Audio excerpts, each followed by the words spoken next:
My name is George Frankel. I am the CEO of Eternal Reefs, and I've been involved in Eternal Reefs since its very beginning. We've actually been in business providing this type of memorial service for 15 years. The families and individuals that choose an Eternal Reef, they're choosing it because they really are wanting to leave a permanent living legacy behind, something that will benefit future generations and make a really meaningful contribution to the environment right now. The whole concept of memorialization is changing. We are going to much more natural and meaningful memorialization, and the Eternal Reef fits the bill for any family that really has a connection to the ocean or just wants to leave something as a living legacy from their loved ones. One of the advantages that we have as Eternal Reefs, and our families have as well, is that it's rare that we're dealing with a family at the time of loss. In most cases, it's months or maybe even years since their loved one has passed away, and so most of the heavy grieving has already taken place. They also have the ability, if husband and wife have both passed away, to put those loved ones together in the same reef. They can put pets in the same reef. And so they have the opportunity of literally being together for eternity. Reef ball is the design material that Eternal Reefs uses for memorialization. It's the only material that was designed from day one to replicate natural substrata that Mother Nature works with to create reefs. If you think in terms of a wiffle ball, they're round, they're hollow, and they're vented. That's largely the design of a reef ball. The reefs that we use for Eternal Reefs weigh anywhere from 750 pounds to 3,500 pounds. So they're very substantial memorials, and they're very stable in the marine environment. The best thing we can say is they stay where they're supposed to stay and they do what they're supposed to do. Reef balls are designed to very quickly become part of the natural substrata. So they will become permanent additions to the marine environment. The shell life will create a whole new ecosystem, and that structure will be there forever. The Eternal Reef provides a permanent living legacy to the family member who's being memorialized, and it really makes a significant contribution to future generations and to the health of the ocean.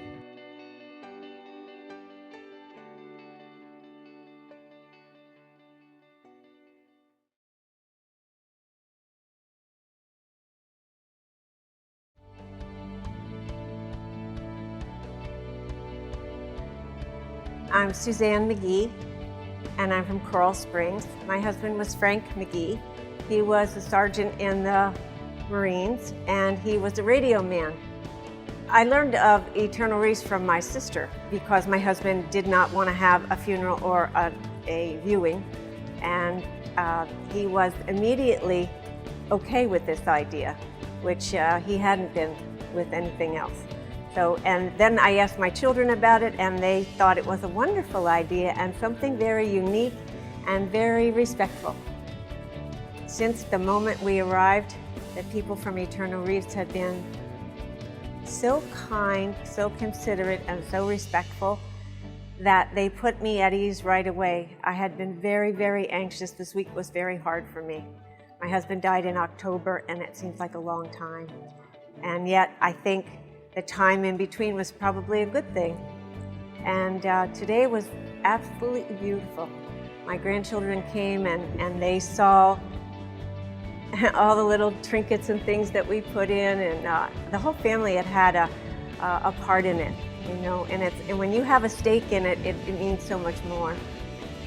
So I'm thrilled with today. I think it was really lovely, particularly with the military honors. I was so proud. I was so proud, and all I kept thinking was that Frank would have loved it, and it would have been exactly what he would have chosen.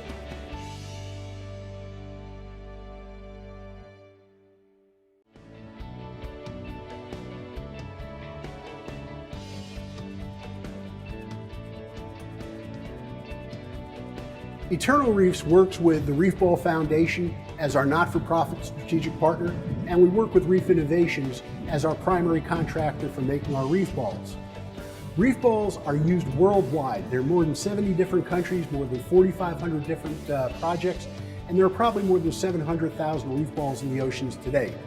They're used for everything from reestablishing fishing and fishery management They're used for coral transplants and coral restoration programs. They're used for beach erosion, beach restoration programs. They're also used for mangrove redevelopment. So reef balls have got a wide range of applications and usage, and they actually work. They stay where they're supposed to stay and they do what they're supposed to do. I wish I could take credit for the reef ball design. It was designed by a group of divers from the University of Georgia who were constantly diving on the same spots in the Keys and recognized the degradation of the reefs and simply decided to do something about it. The reef ball design is brilliant. It's hollow, it's round, it's vented. 80% of the weight is in the lower 40% of the reef ball itself. This makes them incredibly stable in the marine environment. We're never going to say that Mother Nature can't do something, but if Mother Nature moves one of the reef balls that we've properly placed, you have probably much more significant issues on land than you have in the ocean.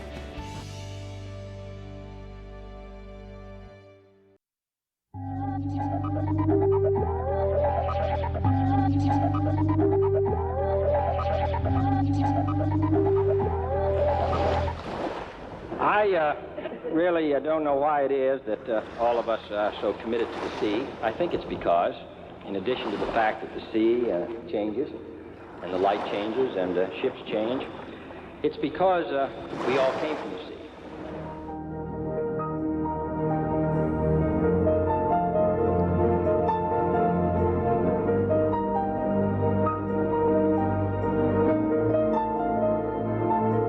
I think it's great. Actually, it's more like a delivery than a death or a funeral. It's a rebirth. Just think of all the stuff that's going to choose to live there. So I think it's great. These cement structures are man-made reefs.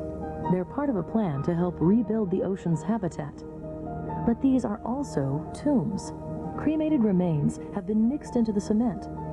These reefs will soon become living monuments on the ocean floor.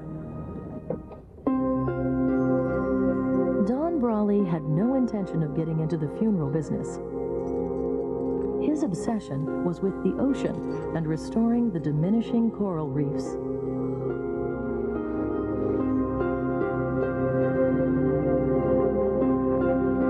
What we're doing is just forming the foundation bedrock for all this whole new foundation for life. He created cement structures similar to natural reefs. Here, fish and underwater life found a new home. To go down there and visit and see all the different diversity of life that us on land, we never see that. We don't see the real microcosm of how it all fits together. But everything changed when one day, Don's father-in-law made a bizarre request. And he said, you know, Don, when I pass away, I'm going to be cremated, and I have a favor to ask you. I'd like you to take my remains and put them in those artificial reefs you built. I'd rather spend eternity down there with all that life and excitement going on than in a field with a bunch of old dead people. At first, it sounded like a joke. But for Don and his wife, Jane, they thought, why not? We laughed about it. Other people thought it was a great idea when we ran the idea by them. It was something I knew that we could do for my father, that he would enjoy, that he loved knowing about. When Jane's father died in 1998, his wish to be part of a reef was finally honored. After getting the proper permits, Don mixed his father-in-law's ashes with concrete and created a reef structure. This unique memorial now rests deep within the Gulf of Mexico. Actually diving on my father-in-law's reef, every time I get a chance to do that, I get a little misty just thinking that I carried out his wishes and he's happy, and it's created a whole new environment and ecosystem down there for all the little creatures of the ocean. At first, it seemed like a one-time tribute, but the idea soon caught on. It's a perfect resting place for people who love the ocean so much they want to be a part of it eternally. I get different reactions, but overall, you know, some people grasp it immediately, what we do. Some people say, well, that's kind of different. We're reef builders. We're not building underwater cemeteries. This is giving something back. We got this one and two more to go. A thriving company near Atlanta, Georgia, They've created over 150 memorial reefs, with many more on the way. Don's primary business continues to build reefs to help revive natural habitats. The majority of his reefs are purely cement. A small but growing number also contain the cremated remains of loved ones. Basically, we're taking the remainder of the concrete and remains mixture, mixed it with water to clean the rest of it, and put it into the mold to create the memorial reef. For many families, mixing the ashes with the cement is an important part of the process. Nora Ralston is here to oversee her sister's last wish. So now we're just mixing our ashes in the water. Yeah, what that does is it just gets it good and soaked in with the water. She loved the water so much. This is great for her. Okay. Nora's sister, Robin, was adventurous in life. When Robin became fatally ill with leukemia, she did not want to be buried in a cemetery. She wanted to be part of the sea. A lady came by and wanted to give her a cemetery plot, and Robin said, well, you know, I really want to be buried at sea. And the lady said, they don't allow that anymore. And Robin said, oh, you just don't know me very well. I will find a way. And she did. What we're going to do is do this just kind of a little bit at a time. As they pour the mold, Nora mixes in her sister's ashes with the cement. There's also a plaque which will identify this reef as Robin's. The mold is almost ready, but for Nora, it's not complete until she leaves her own handprint in the cement. A final gesture, a way of saying goodbye. I saw something today during the casting that I'm going to encourage our families to do from now on if they're here. I want our families to put a handprint on their loved one's memorial where it goes down. That was beautiful. The molds can take several weeks to dry. After enough time has passed, these reefs are ready to be taken into the ocean.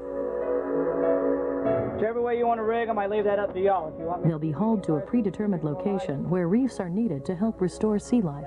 to do that with great. A convoy of volunteers will tow them out to sea. I'm George Frankel with Eternal Reefs, and I want to tell you how much we appreciate your time, your energy, your coming out here and helping to build this reef. What we were doing was setting each boat up with a string of memorial reefs, made sure that they were floating properly in the water so that they'd be able to float easily behind the boats, not create too much drag and not snap off the lines that we've got. We have an armada going out there.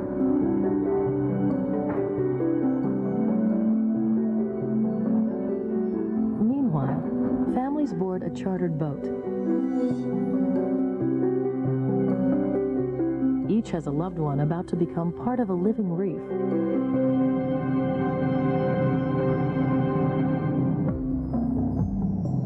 Many of the people who have chosen this share some common traits: a love of adventure and the sea, and a desire to contribute somehow, even after death. My mom was a normal 50s woman, and then she decided that she was missing a few things in life and just decided to do what she wanted to do. She just loved being in the water. She loved the ocean, she loved the waves. My husband and I were divers. We got into diving together. He didn't like to do things normally, I guess would be the way to put it. This way, he's part of nature. He's doing some good. He's part of something that he really loved doing. I just wish I could be underwater with him. Families watch as the reefs are towed to their position. It's now time to remove the floats and guide them down to the ocean's floor. As each reef is set free from its floats, Don announces the person who is now also a part of that reef. James C. Bender, John Henry Norrell, and Charlene Pat Grote. As the reefs make their final descent to the bottom of the sea, Don reads a quote from John F. Kennedy. We are tied to the ocean, and we go back to the sea, whether it is to sail or to watch it. We are going back from whence we came. For Nora, who helped create her sister Robin's reef, knowing that it will soon be active with sea life gives her a sense of solace.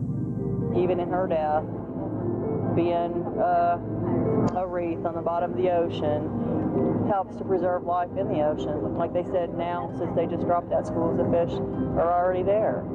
She thought it would be the neatest thing to grow coral. With the approach of a summer squall, it's time to head back to shore. But for those whose loved ones will stay behind, there's always the opportunity to return. I think it's awesome. I think it's fantastic. I think my husband's finally at peace and he's happy where he's at. And I will come back and visit and I will dive on the site.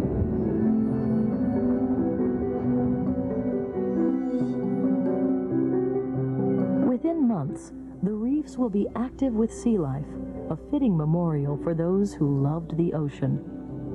It's almost like watching someone grow again. You know, she's coming alive again, and to us, that's something unique in a different way. We are tied to the ocean, and when we go back to the sea, whether it is to sail or to watch it, we are going back from whence we came.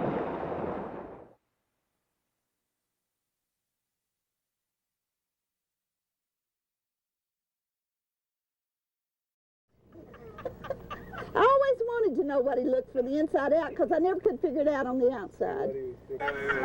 Joyce Yoder and her family have made an unusual decision. They have chosen to memorialize her husband by putting his remains in an artificial reef ball made of concrete. They are visiting one last time before it is placed on the bottom of the ocean, but they're not grieving. We look at this as an opportunity to celebrate, not to mourn, because his life and his memory is going to live on through the reef and through the thoughts and processes that he's had in his life.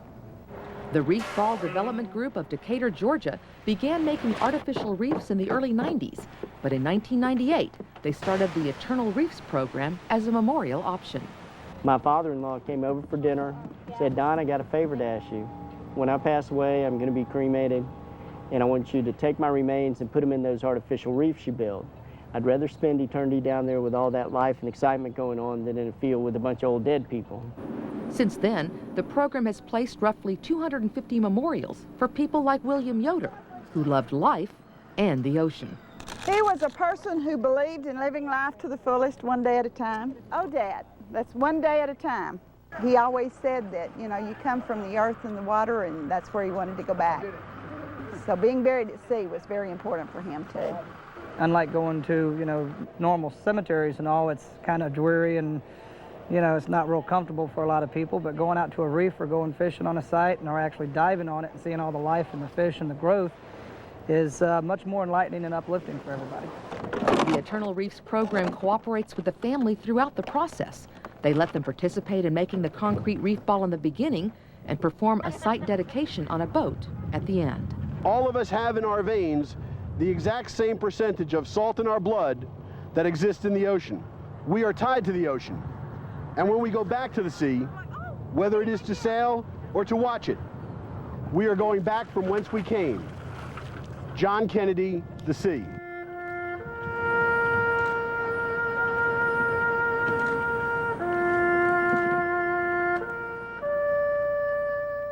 And it's been very rewarding and very fulfilling helping these people come to closure with their the loss of a loved one, and at the same time doing something good for the world and the environment. Letting go is always so hard, and this was really a good way to let go. From South Padre Island, this is Lydia Saldana reporting.